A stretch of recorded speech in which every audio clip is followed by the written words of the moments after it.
সবুজ হলুদ খোলের ভিতর ব্যস্ত সফেদ রাজা, ফলের তরে সবাই কাতর, মিঠে নরম তাজা।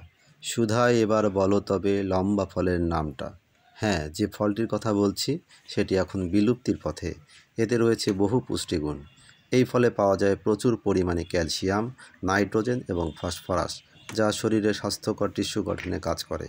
এই গাছের সব অংশের ঔষধি ব্যবহার রয়েছে, যেমন ফুল ব্রোনকাইটিস, আমাশয় এবং আলসার, রন্ধনকৃত ফুল ডায়াবেটিস, গাছের কষযুক্ত রস হিস্টেরিয়া, কুষ্ঠ, জ্বর, রক্তক্ষরণ, বন্ধ, স্থায়ী আমাশয় এবং ডায়রিয়া সমস্যায় ব্যবহৃত হয়। এ গাছের শিকড় পরিপাকজনিত সমস্যায় ব্যবহৃত হয়। আগেকার দিনে গ্রামের অভিজ্ঞ ব্যক্তিরা শারীরিক সমস্যার ধরন বুঝে বিচি কলা বা আটিয়া কলা খাওয়ার পরামর্শ দিতেন।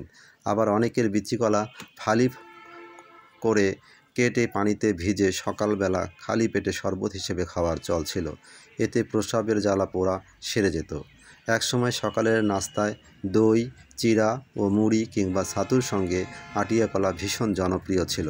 এই কলা বরাবরই পথ্য হিসেবে ব্যবহার হয়ে আসছে। সময়ের সঙ্গে সঙ্গে নানা দেশীয় খাবারের সঙ্গে হারিয়ে যেতে বসেছে আটিয়া কলা বা বিচি কলা। এখন বাণিজ্যিক ভিত্তিতে চাষাবাদ হচ্ছে বিভিন্ন জাতের কলা। ধরন অনুযায়ী দেশি আটিয়া কলা মোটা, গোল, খাটো ও ভেতরে বিচি হয়। এই জাতীয় কলার বিচি বেশি হওয়ার কারণে কেউ বাণিজ্যিকভাবে চাষ করে না। তবে গ্রামে অযত্নে আর অবহেলায় বাড়ির আশেপাশে অথবা বাঁশঝাড়ে এ কলার দু একটি গাছ দেখা যায়। এটি বাণিজ্যিকভাবে চাষ হলে এ জাতীয় কলা টিকিয়ে রাখা সম্ভব হবে। এই কলা একটি খুবই উপকারী কলা, যা বিভিন্ন রোগের আয়ুর্বেদিক চিকিৎসকরা পথ্য হিসেবে ব্যবহারের পরামর্শ দিয়ে থাকেন। সাজেদুল করিম, সত্যের কণ্ঠ 24।